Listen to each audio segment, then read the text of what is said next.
குட்டி கதைகள். கதையின் தலைப்போ காதலும் கல்யாணமும். ஒரு மாணவன் தன் ஆசிரியரிடம் கேட்டான், காதலுக்கும் கல்யாணத்துக்கும் என்ன வித்தியாசம் ஐயா? ஆசிரியர் அவனுக்கு அதனை ஒரு உதாரணம் மூலம் விளக்க நினைத்தார். சோளம் விதைத்திருக்கும் இந்த வயலுக்குள் செல்.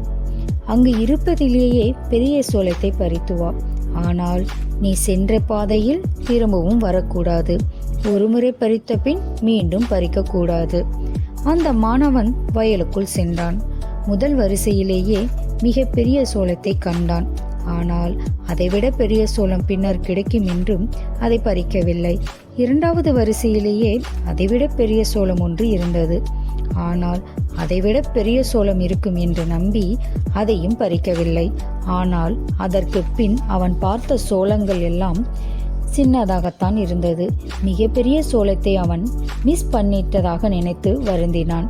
வேறு வழி இல்லாமல் சுமாரான ஒரு சோளத்தை பறித்து கொண்டு ஆசிரியரிடம் கொடுத்தான். ஆசிரியர் கேட்டார், இதுதான் பெரிய சோளமா?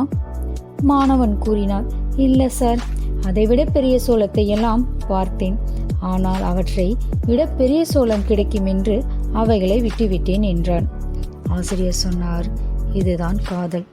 நீ இன்னும் சிறந்த ஒன்று, இன்னும் சிறந்த ஒன்று என்று தேடிக்கொண்டே இருந்திருப்பாய். ஆனால் ஏற்கனவே உனக்கு கிடைத்திருந்த சிறந்த ஒரு காதலை இழந்திருப்பாய். மாணவன் தலை குனிந்தான். பின்னர் கேட்டான், சரிங்க சார், அப்படின்னா கல்யாணம்? ஆசிரியர் அவனிடம், இப்பொழுது சொல்றேன். சரி, இப்பொழுது இந்த மாந்தோப்பினுள் செல். இருப்பதிலேயே பெரிய மாம்பழங்களை பறித்து கொண்டு வா. ஆனால் விதி என்னவென்பது உனக்கு ஞாபகம் இருக்கும் என்று நினைக்கிறேன் என்றார். மாணவனும் சிரித்து கொண்டே மாந்தோப்புக்குள் நுழைந்தான்.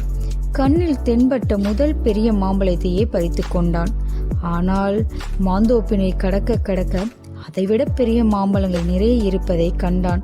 மிகுந்த ஏமாற்றத்துடன் மன வருத்தத்துடனும் ஆசிரியரிடம் வந்தான். ஆசிரியர் கேட்டார், இதுதான் பெரிய மாம்பழமா? மாணவன் கூறினார், நான் இந்த மாம்பழத்தை பறித்த பிறகுதான் தெரிந்தது இதைவிட சிறந்த மாம்பழங்கள் நிறைய இருக்கின்றனர் என்று. ஆனால் என்ன செய்வது, இதை நான் சிறந்தது என்று பறித்து விட்டேன் அல்லவா, திரும்பவும் பறிக்க முடியவில்லை. ஆசிரியர் சிரித்தபடியே, இப்பொழுது கல்யாணம் என்றால் என்னவென்று உனக்கு புரிந்திருக்கும் என்று நினைக்கின்றேன் என்றார்.